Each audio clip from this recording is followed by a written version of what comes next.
Welcome to Discovering True Health, where our goal is to provide you with cutting-edge health information through research, interviews with experts, and personal journeys to true health. Our message is a message of hope and healing, and our mission is to bring you on a journey to discovering true health, to not only find wellness, but to thrive.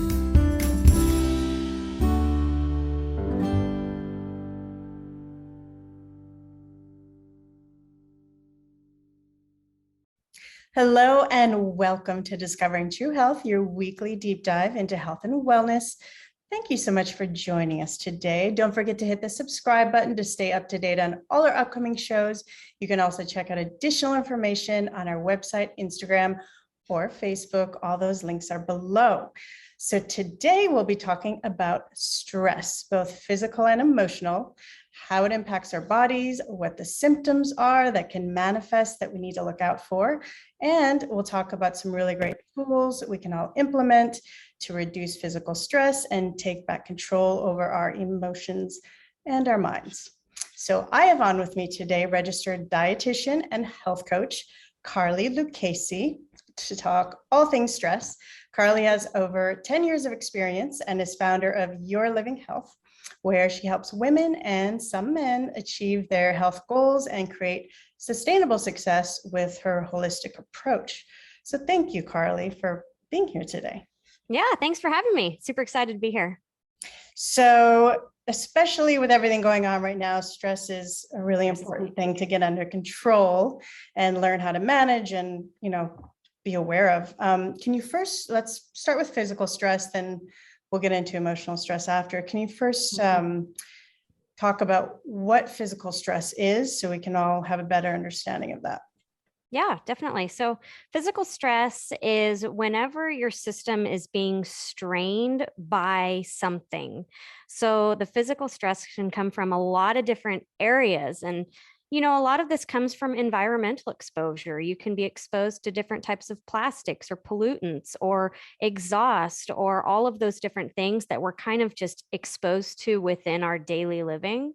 But then you can also ingest different things that can cause a physical reaction, which is physical stress. So that could be from foods that we eat. It could be from different chemicals that we eat. It could be not even necessarily like Roundup type chemicals. It could be food or just the naturally occurring chemicals that can be within certain types of food groups that our system may feel threatened by. Other things can be genetic bottlenecks can absolutely cause physical stress or a physical strain to a system, as can chronic disease, because in the context of chronic disease, some systems just aren't working quite right anymore. And it can cause this strain and just where your system's not quite working the way that it should, or sometimes with autoimmune conditions, where it's almost overreacting to feeling threatened by something. Got it. And what is the reaction? How do our bodies react to this type of stress? What's kind of going on with the protection mechanism physiologically? Is it inflammation? What's kind of the response? So usually the response is inflammation for the most part, especially so we can go to different processes. So with food exposure, a lot of times your system will react with its immune system. So your white blood cells will release mediators and you will have all this kind of that cytokine storm chemical type reaction that causes the symptom manifestation. So that's kind of what physiologically goes on when your system is feeling threatened by something. But in the context of maybe a toxin burden from, maybe some artificial chemicals, food dyes, colors, that kind of thing, or Roundup or with like your exhaust fumes, that can cause a strain to your system and side effects because maybe your liver can't keep up with that toxin excretion because your liver really is in charge of, as we know, it's kind of the trash can, and it really has a lot of work to do because it has to break down these toxins in this two-phase approach to finally make them so they're kind of water soluble and you can excrete them. So making sure that your liver is on par and that it has the capacity to break down these things, because no matter what, we can't live in a bubble. You know, we're very much one with our environment. So we need to just at least be aware of what we are exposing ourselves to, and then also be aware to support the systems that support us, Right. because we are our systems, and we kind of start to become disconnected from that, just because of who we are. We kind of just get caught up in the rat race of life, and we forget that our systems behind the scenes are doing a lot of work to try to keep up for us. And then with your system, so physiologically, what's going on with that is that your system naturally is going to have byproducts from cellular reactions, from digestion, from all of those things. But then there's also going to be certain strains that can happen from genetic bottlenecks. Maybe you have some genetic variations that are leading to, it's almost like a road that has potholes in it, right? So you just start to have to slow down a little bit some of these different functions.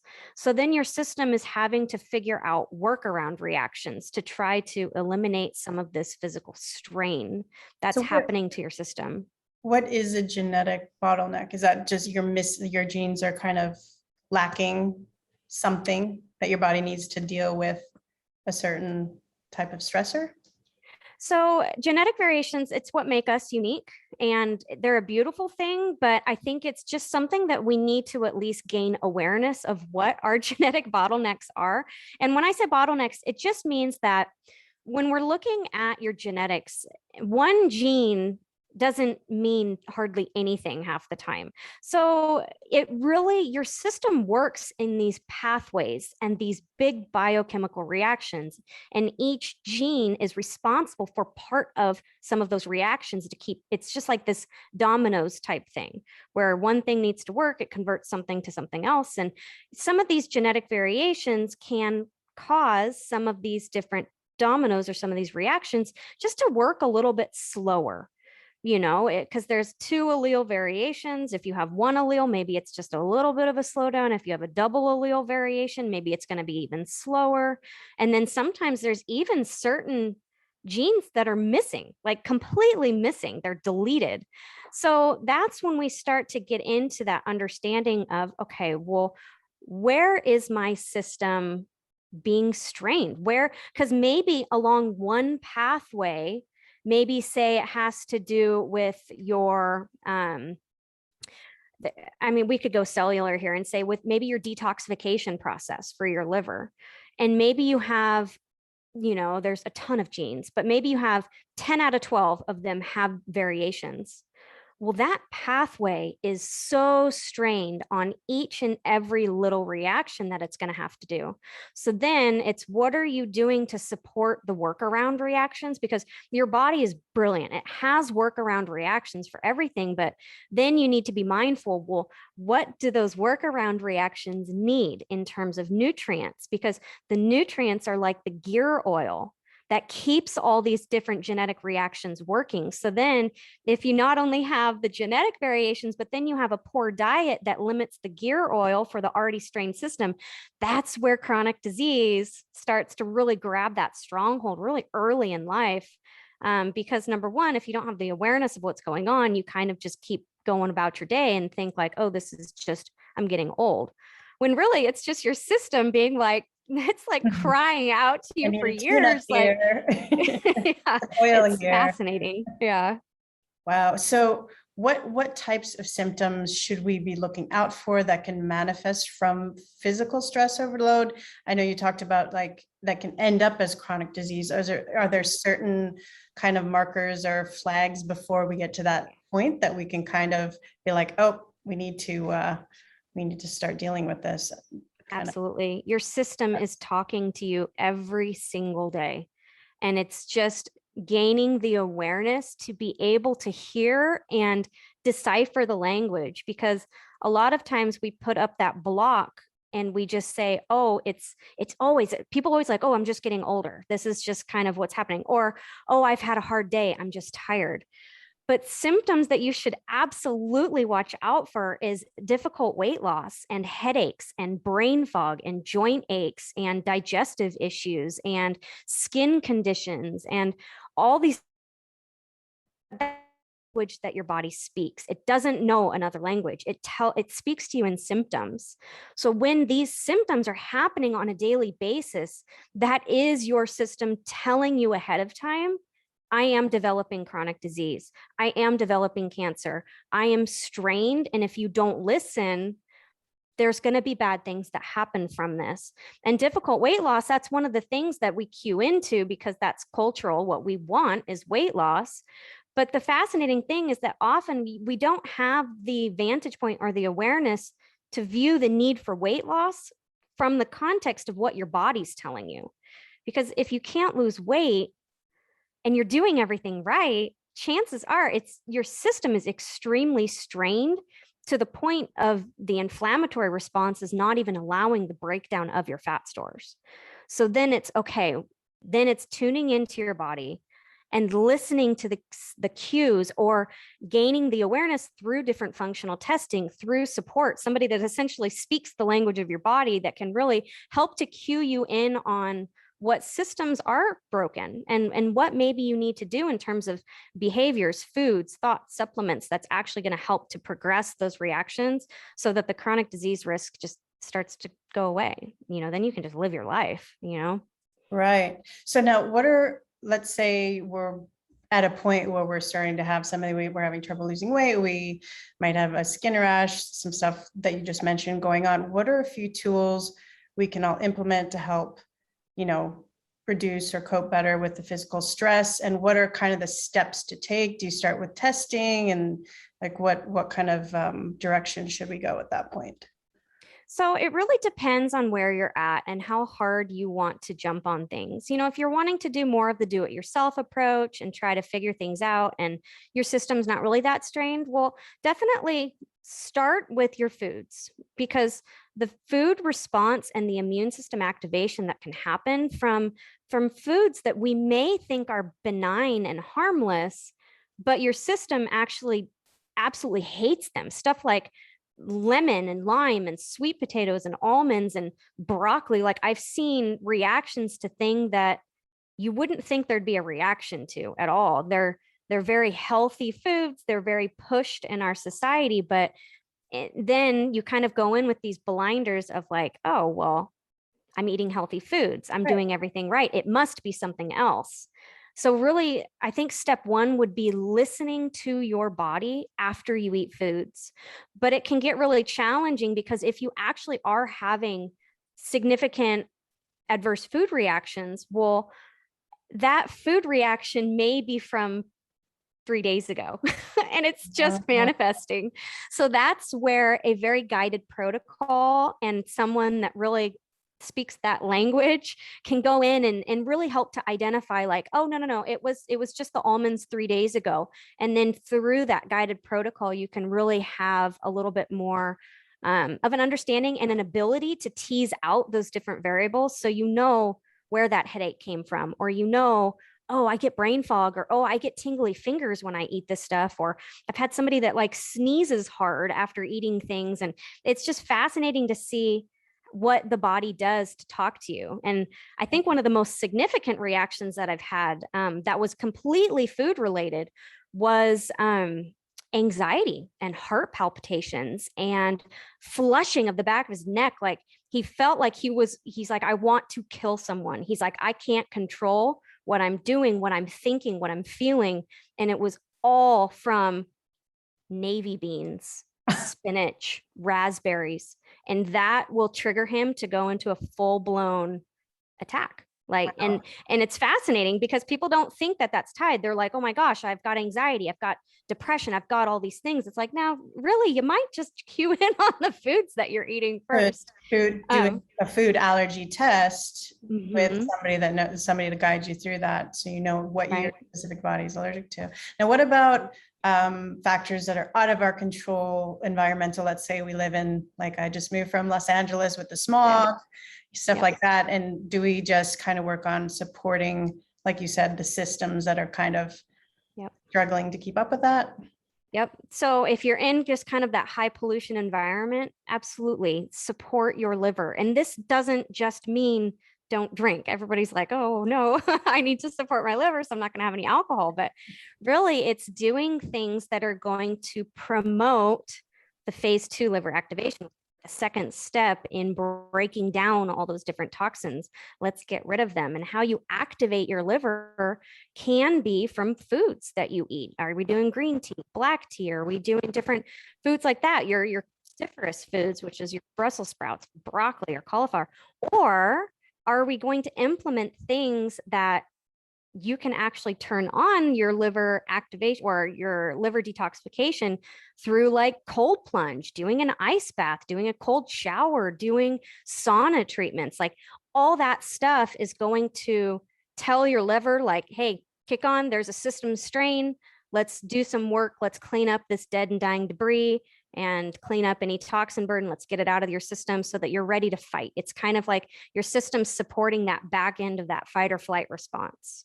Wow, that's fascinating. Because I've been to Korean spas and Russian spas, and I've always, the cold plunge, hot to cold, it's really good for you. And I've done it, but I've never actually got the specifics physiologically what it is. So it actually kicks your liver system into detox. Yep. Yep. And that's why afterwards, you may even feel exhausted after doing like a heavy sauna or that cold plunge or the back and forth. Your system is on overdrive at that point. And it's a beautiful thing. It's amazing that we're able to do that and to turn those systems on. But then it's making sure, okay, we'll support with foods, support with hydration, and make sure, because your system's trying to get rid of things. And if you're don't, maybe you're constipated and now it's sitting in your intestines. Well, then your system's going to reabsorb all those toxins. And then it's just like, well, shoot, it was all for nothing, So supporting your systems on the back end too, with that appropriate self-care is very valuable. Right. So it's this mindfulness of, how to give your body the inputs in order to trigger the systems, and how to kind of, love your body through it and support it while it's going through what it's going through and detoxing. That's fascinating. Now, in your work, you also talk about synergistic lifestyle. And that way, can you share a bit more with us on what that looks like? So the concept of the synergistic lifestyle, I love, because it's finally encouraging you to live with your body and with your brain instead of against it. Try to almost battle our bodies into weight loss, or force our bodies into appropriate health, or force our minds out of stress or out of different emotions that it's trying to cause you to feel. And it's kind of just like this victim villain mentality that we have against our own bodies. And instead, when you live synergistically, it's having the capacity and the awareness and the tools to truly just listen and to be in tune health and to be in tune with your emotions. And really, when you understand your body, which body is different than your friends, your moms, your sisters, your body is incredibly unique. And that's where that effort needs to be put in to truly listen and decipher those different cues and how your system responds to the environment. And that's when you can achieve that synergistic lifestyle, because then you're finally at peace. You recognize you are the person you're supposed to be. You don't feel like, I have a lot of clients that they feel like strangers in their body, like they don't know how they got to this point and they don't know what to do about it. Well, when you're living synergistically, you know exactly what to do about it. And then you're in that state where you can make the choice. Maybe you want to choose not to live synergistically with your body and you want to go party one night. Like, that's fine. But at least having that space to come back to where you're like, okay, I'm back, body. And now I'm going to support you again. And I'm going to love you fully and be there, Beautiful. I love that. Yeah. And it's an awareness of knowing the function of your body and how to give it the right inputs and support. All right. So now let's get into emotional stress. So can you also fill us in on what emotional stress is? I'm sure a lot of people have an idea, but kind of clarify so we all have a good understanding of what it actually is.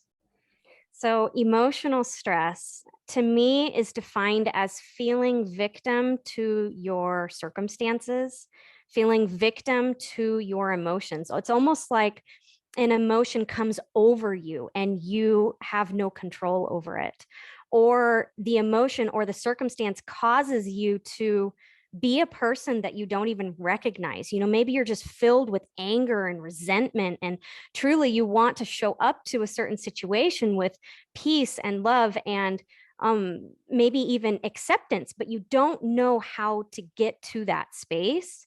That to me is the culmination of what it means to be emotionally stressed. You're victim to your brain, essentially.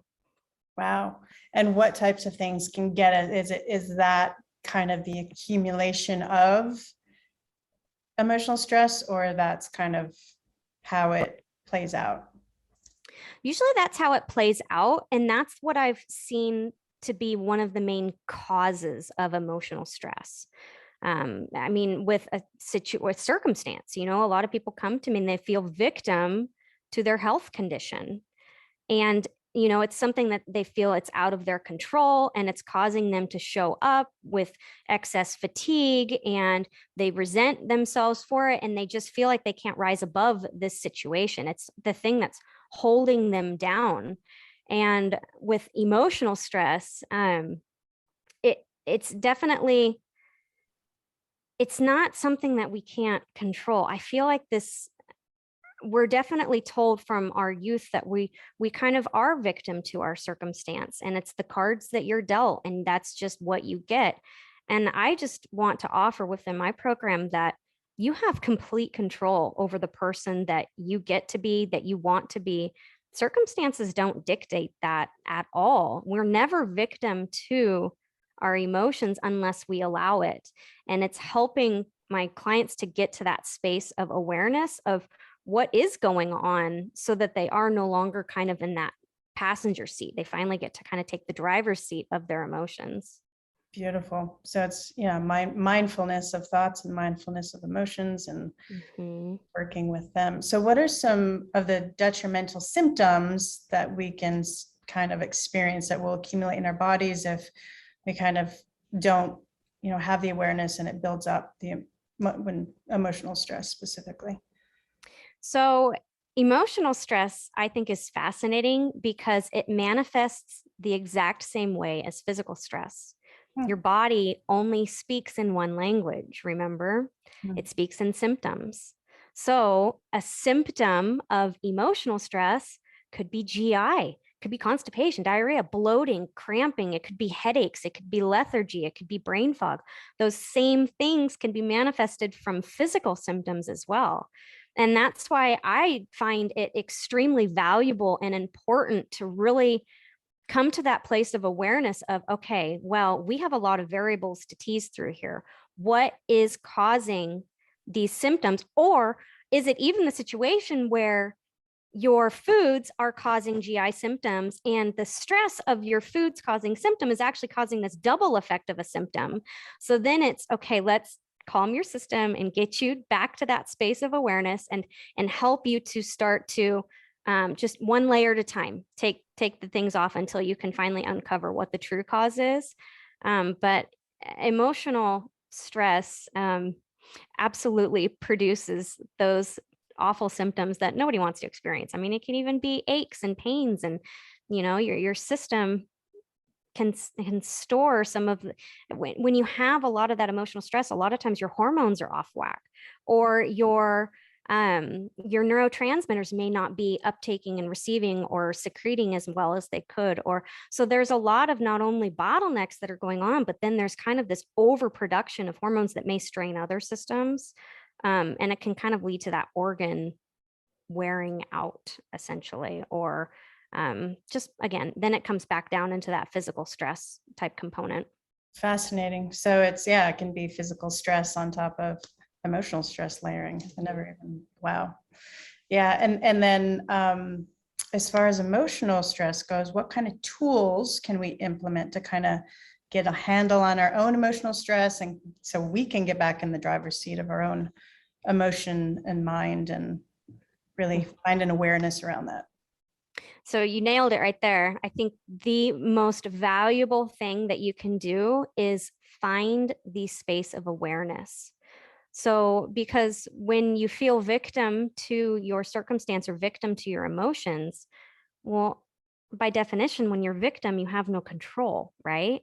So Mhm. if you at least from, hey, what thoughts are generating this emotion? Because it's not our circumstances that generate feelings. It's always our thoughts about those circumstances. So then from that space of curiosity, asking yourself, what am I thinking that's causing this? Why do I feel the way I feel right now? How do I want to feel right now? And asking yourself those questions to get your brain out of that victim and I feel stuck and trapped and resentful and super negative, to just be like, oh, wait, maybe it's okay to be, maybe I want to be mad right now. Maybe I want to feel sad right now. And allowing yourself that awareness and that space to feel what's going on and at least know where it's coming from. That's absolutely step one. You can't change things. You can't progress your emotional health without first gaining awareness of where you're at. And I talk to my clients and I kind of explain to them that it's like you finally are able to gain like a 30,000 foot vantage point of your life. You're no longer kind of stuck in these weeds of the emotions where your brain, if it can, it's going to keep you, bouncing around with the wind and waves, and any little thing's going to set you off and you're going to feel out of control. And at the end of the day, you're going to be going for the bottle of wine, or you're going to be going for the snacks to try to comfort yourself and to try to finally feel better. But instead, I want to encourage my clients to gain that 30,000 foot awareness. So maybe you're going through those same emotions, but at least then you can watch it happen and you don't have to react to it. That is so powerful. I've been a student of life mastery for a very long time. So one of the parts of the training is, you work on using all your mind as a tool, your emotions, you master your emotions. So I remember the day that we were working on, mastering my mind. So we said, go home and be aware of your thoughts. Mm-hmm. And I was like, just to have that awareness, just to get in your own head and be aware of your own thoughts, you're like, Right. there's a lot going on up there. It's a lot Scary of place. noise. And then and when you start getting kind of a handle on it, then you're like, oh, it's really quiet in here. That was a huge shift for me. So yes, that's so powerful. It's so necessary. Well, and it can be scary to do that. A lot of people, they don't want to know their thoughts because a lot of times they're not very nice towards themselves. Yes. And I just want to offer that might be some of the root of the chronic disease as well. A lot of times, it might not have to do with your system function or the foods that you're eating or the exercise that you're doing. Sometimes it's all rooted in your emotional health, and just allowing yourself the space and the courage to listen to those thoughts and to understand where they're coming from and what belief systems they're standing on, and to weed through those. It's some of the most powerful work and some of the most scary work you'll ever do in your life, but it's also some of the most valuable and rewarding work, because then you can finally come from that space of unconditional love for yourself, even no matter where you're at, no matter what chronic disease you have, no matter how much crazy circumstances you're going through. When you finally love yourself to the point of having your own back despite whatever happens, that's when you can really finally take that ownership and convert into that, from yo-yo dieting, self-hatred into, I've got this, because you've got your own back. You have the tools, the understanding, the awareness to make that happen in your life. And then you can tackle that, the health component and the physical stress component, knowing that you've got your own back. Like that exercise plan you're wanting to implement. Well, I already figured out the emotional health side of things. So I've got my own back and I'm going to make that work, and having those tools and not allowing yourself to kind of overdrink and overeat your life away, just trying to find that little hit of dopamine. Absolutely. Yes. Self-love is definitely the path to healing. Now we can find you on yourlivinghealth.com. And you have a lot of great resources. And I have to say, I love your podcast on your site. You have really great topics. I'm going to post a link to all that below. And can you share a bit with us about your programs? If someone listening would like to work with you, what does that all entail? And what's your process when you work with somebody? So right now, my process is very much a done with you type program, very mentorship driven, very direct access to me. Because I want to come in there and really kind of guide your steps towards that complete well-being, physical and emotional. So there's functional testing that we do together. There is coaching that we go through. There is some coursework that we would go through too with a lot of the mindset concepts. But it's a very much done with you program where I'm telling you, okay, try these foods, and helping you to be more of that scientist, to really find that space of curiosity to know, oh, that's how that food works with my body.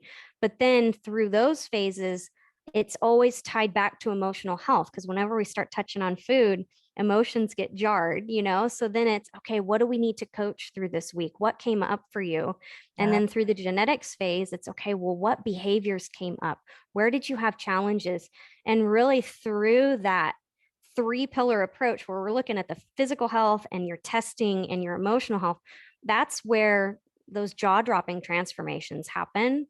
And people, they don't even recognize themselves anymore. It's truly just like that.